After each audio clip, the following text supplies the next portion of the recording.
Good morning students. कैसे हैं आप सब? आशा है कि आप सभी स्वस्थ होंगे और मन लगाकर पढ़ रहे होंगे।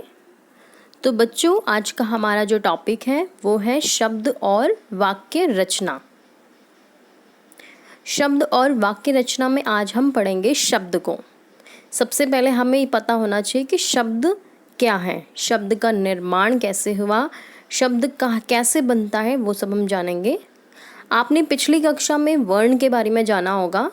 हमारी हिंदी भाषा में स्वर और व्यंजन दोनों ही वर्ण हैं और स्वर और व्यंजन दोनों वर्णों को मिला करके हमारे हिंदी भाषा में वर्णों की कुल संख्या है 52, यानी कि 52। अब यहाँ पे जो आपके शब्द हैं वो वर्णों से ही मिलते हैं, इसलिए आपको वर्णों की पहचान होनी चाहिए। स्वर होते हैं आपके अ आ ए ई और जो व्यंजन है वो है आपके क ख ग घ। तो शब्द जो है उसकी परिभाषा एक बार देख लेते हैं।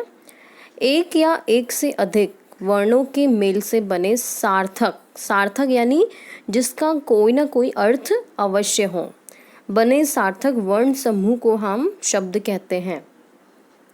जैसे कि क प्लस ल प्लस म, यानी कि कलम। कलम आपने जब शब्द को देखा तो आपके दिमाग में एक चित्र आया, वो है ये, है ना। मतलब कि कलम कुछ ना कुछ होता है, कोई वस्तु का नाम है, यानी ये सार्थक शब्द है।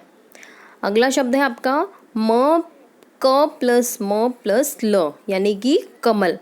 कमल भी ये फूल है जो कि यहाँ पे कीचड़ में है। अब यहाँ पे आपके जो कमल है और कलम है वो आपके जो शब्द हैं वो तीन वर्णों से मिलके बने हैं ना, 1, 2 और 3। यानी कि हमारी जो परिभाषा थी कि एक या एक से अधिक वर्णों के मेल से बने सार्थक वर्ण समूह को हम शब्द कहते हैं। तो यहाँ पे 3 वर्ण जब मिल गए तो आपका ये शब्द तैयार हो गया, और वो जो शब्द है आपका वो भी सार्थक होना जरूरी है। ठीक है। अब देखिए शब्द के जो मुख्यतः 2 प्रकार हैं। शब्द के पहला प्रकार सार्थक शब्द और दूसरा निरर्थक शब्द। इसको भी जान लेते हैं हम। सार्थक शब्द क्या है? जिन शब्दों का कुछ अर्थ होता है वे सार्थक शब्द कहलाते हैं। उदाहरण के लिए मंदिर, पुस्तक आदि। यहाँ पे देखिए मंदिर शब्द पढ़ते ही आपके दिमाग में एक नाम आया, मंदिर। वो जगह जहाँ पे हम पूजा करने जाते हैं, जहाँ पे हम भगवान देखते हैं मूर्तियों में।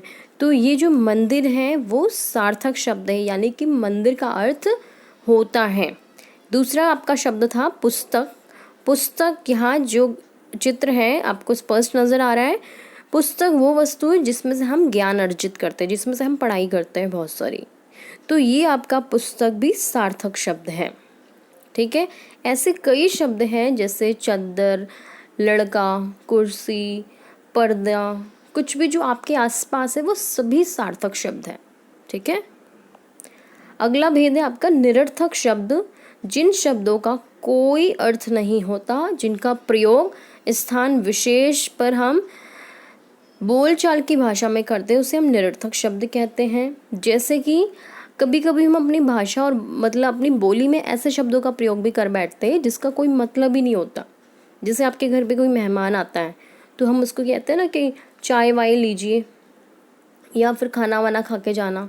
तो यहाँ पे चाय तो सार्थक शब्द है, चाय का अर्थ तो कुछ होता है पर वाय का अर्थ कुछ नहीं होता। यानी वाय और खाना के साथ वाना जो हमने यूज़ किया अभी, वाना का भी कोई अर्थ नहीं है, वाई का भी कोई अर्थ नहीं है। फटाफट, चटाचट, धर धर, वाना, वानी, ये कोई अर्थ नहीं देते हैं। पर हाँ, हम जो अपनी बोली बोलते हैं तो हम अपनी भाषा और बोली में इन शब्दों का कभी कभी प्रयोग कर बैठते हैं, है ना। तो यहाँ पे आपका जो मैंने बताया चाय, वाय कुछ नहीं है, वाय का कोई मतलब ही नहीं है। अब अगर आप इसको डिक्शनरी में भी ढूंढेंगे तो भी आपको नहीं मिलेगा, यानी ये शब्दकोश में भी नहीं उपलब्ध है, इसलिए ये आपका निरर्थक शब्द है। अब चलिए देखते हैं ये पार्ट आपको कितना समझ आया है। कुछ प्रश्न हैं यहाँ पे जिनके उत्तर आपको स्वयं करने हैं। दिए गए चित्र में शब्द लड़ी बनाइए। अब यहाँ पे स प्लस खाली जगह क, ये चित्र आपको क्या नज़र आ रहा है? सड़क। तो यहाँ पे आएगा आपका क्या? ड़, बनेगा आपका शब्द सड़क। ये है कलम, तो क्या आना चाहिए आपका खाली जगह में? कलम। ये आपको क्या नज़र आ रहा है? महल, तो आपका आएगा महल। ठीक है। और ये आपका शब्द, ये जो चित्र है वो है लड़का, तो लड़का, लड़का। अब अगला शब्द है आपका क प्लस आ प्लस र, यानी कि कार। ठीक है, आ का डंडा आया ना आपके कार के ऊपर। अब ये जो चित्र है वो है क्या? रस्सी। ठीक है, तो बच्चों ये आपका गृह कार्य है, ये आपको अपनी कॉपी में लिखना है, पढ़ना है और चित्र भी बनाने हैं। अगली कक्षा में मिलेंगे हम इसी पाठ के साथ। तब तक के लिए धन्यवाद।